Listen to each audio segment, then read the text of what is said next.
A family walk. We're gonna go on a family walk with cheese. We're gonna go on a family walk. We're gonna go on a family walk. Here, I'm gonna kick my shoes off just so I can do the Max Tuning shoe thing. Here he goes. See if I can. Good. All right, let's go. And here. So I was kind of thinking. Here the family goes.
Alright, what's up guys?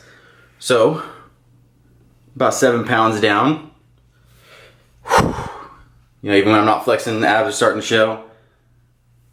I hope I never get this heavy again. I'm not even joking.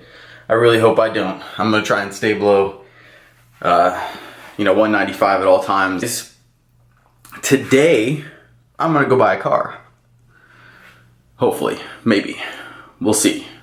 Now, it's not going to be a brand new car. I already have a brand new car. We've got a Jeep that we just bought, like straight off the lot,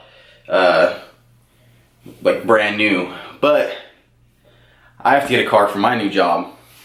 I can't leave my wife without a car, and I go to National Guard, so there's a 2-week period where she wouldn't have any vehicle, and that can't happen.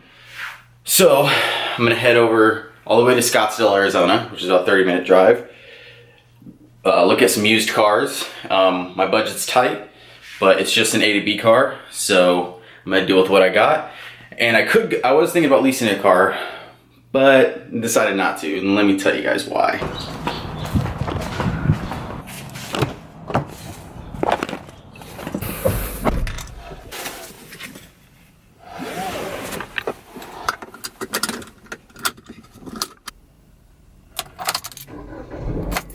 The reason I don't want to get a new car is because we're looking to get in a house next year. And for those of you, this is like my beware kind of thing. Those of you who don't know how a home loan works, most lenders will take 43 to 48% of what you make every month and say that is the amount that you can use monthly towards a home, and then they take that and see how much see what the budget you have for a house. So that 43% is 43 to 48% is including all of your debts as well. So this car payment that I have right now, that is included in that 43%. So what you want to do is make sure whatever you have, you don't have too much debt to pay off monthly.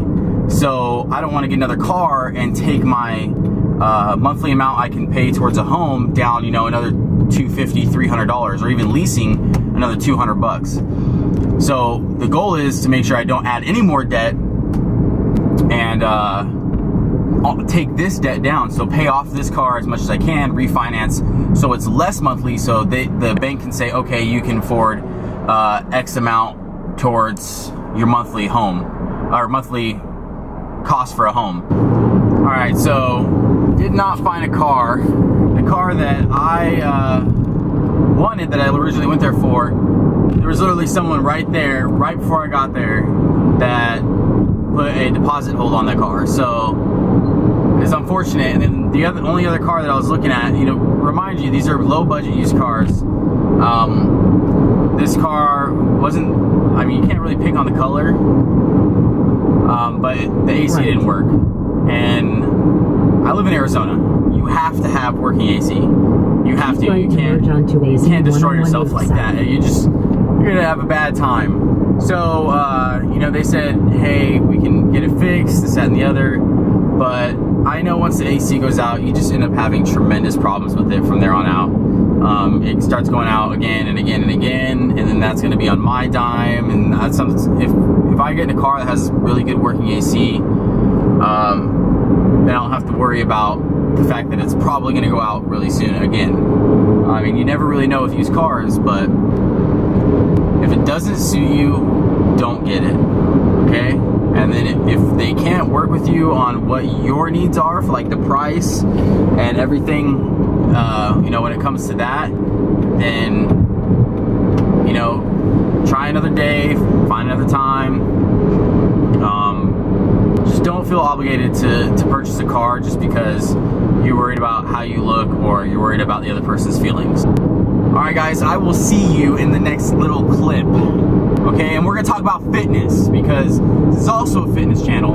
I'm gonna tell you how I got such a great pump on my leg day. Alright, my bad, this is the next day. I literally was I went and saw a different car, the privately sold car, and just going over all the cars in the area that are privately sold. And I think it's the way I'm gonna go. I didn't pick up the camera again because I was just so busy, like ridiculously busy. So now I'm gonna go to Babies R Us. I have an entire list. I've organized my car search. Don't do that. I've organized my car search so I can cross out the ones that I'm, you know, have already been sold or ones that are too far. Just kind of being smart about it. And then my father-in-law is also looking in California where he's from, and there's way better options there. There's like some Ford Focus SEs that are like 2012s for an amazing pricing. We're gonna talk about what I said we're gonna talk about, which is the leg day pump. That was yesterday. I almost forgot that I said we'd talk about it, but we're gonna do it in here where it's better lighting. Look at that hair right there. Anyways, I'm gonna make this real quick, okay? It is called, and a lot of you have probably heard about this, but it's called mind-muscle connection. Okay, so there's a difference. There's a difference between just throwing around weights and then doing it properly, doing the reps properly instead of just putting a lot of weight on the bar and just tossing it up. And then there's a difference between doing it properly and really thinking about what you're doing. Okay, just because you have good form does not mean you are actually getting all of your neurons in your muscles to activate. You're not getting full muscle activation, okay? If you actually think about the body part that you're working on, then you're gonna get a better contraction. Internal, think about inside. Let me see, I can't even see myself. Here, we'll do it like this. Think about inside here, okay? Like deep inside there, like almost where the bone, the muscle meets where the bone is, okay? Don't think about, the outside right here, or don't think about pushing with your, what is this? Trash. Don't think about pushing with your ankle, okay? If you think, that where the actual muscle that should be activating is, then you're gonna get quads like these, okay? You're gonna get bigger quads. And my quads aren't gigantic, but they're decently sized, okay? And then same thing with the hamstring curl. Let's see if I can get back here. When you're doing a hamstring curl, think about, I can't even get that. I wish my wife was in here helping me. Anyways, my hamstring looks like a bicep because I actually think about the hamstring and where the glute meets the hamstring on the inside. You're gonna get a better contraction, you're gonna get a better pump, and you're gonna get better muscle activation.